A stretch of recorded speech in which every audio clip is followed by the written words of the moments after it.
Hello mga mare!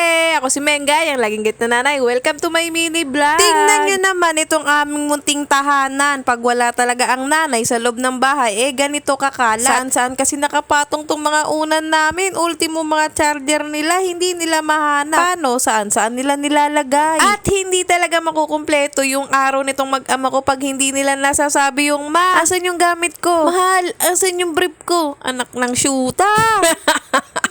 Oh, relate ba kayo dun mga kumare? Hindi talaga mabubuhay ang pamilya natin pag wala tayo sa loob ng bahay. Kaya payo ko lang dyan sa mga mister, ingatan nyo mga asawa nyo. Dahil kami lang talagang nagbibigay ng liwanag sa mga gamit na nawawala nyo.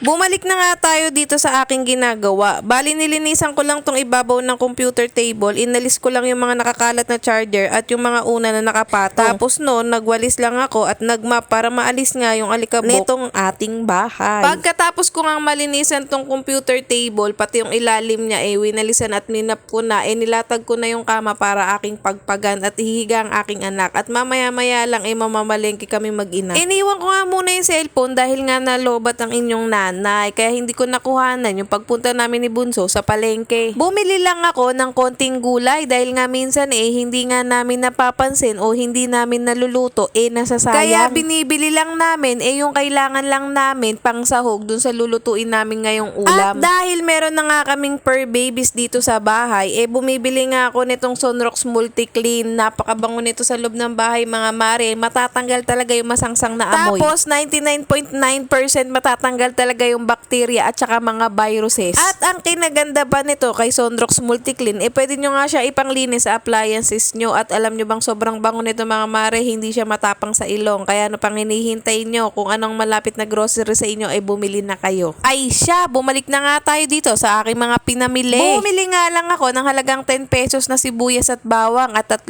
talong. Na yung isa ilalagay ko nga sa uulamin namin ngayon. At dahil nga suki raw ako ni ate, hindi raw masarap yung gatang tulingan pag walang pechay. Kaya ayun, binigyan niya ako ng libre. Kaya shout out sa'yo ate, taga Nepa Q-Mart na nagtitinda ng gulay. Maraming salamat po. Pagkatapos ko ngang mahugasan yung mga gulay, sinunod ko ng hugasan tong baboy, isda at manok. Bumili nga lang ako ng kalahating kilong baboy dyan dahil nga gagawing adobong puti ni Tatay Alex nyo. Pagkatapos bumili lang ako ng 3 pirasong tilapia, gagawin namin tong sarsyado. At pagkatapos nga bumili nga lang ako ng halagang 165 pesos nitong manok na to. Hindi pa namin alam kung anong iluluto namin dito. At dahil nandito nga yung aking panganay, nagre-request nga siyang mag-chicken curry na lang ako dahil ilang araw na nga rin talaga kami nagkikrave sa gata. Kaya sagot ko ang inyong cravings, magluluto ngayon ako ng ginataang tulingan. Ika nga ng ating kumaring Rodaline, ibigay ang hilig para walang ligalig.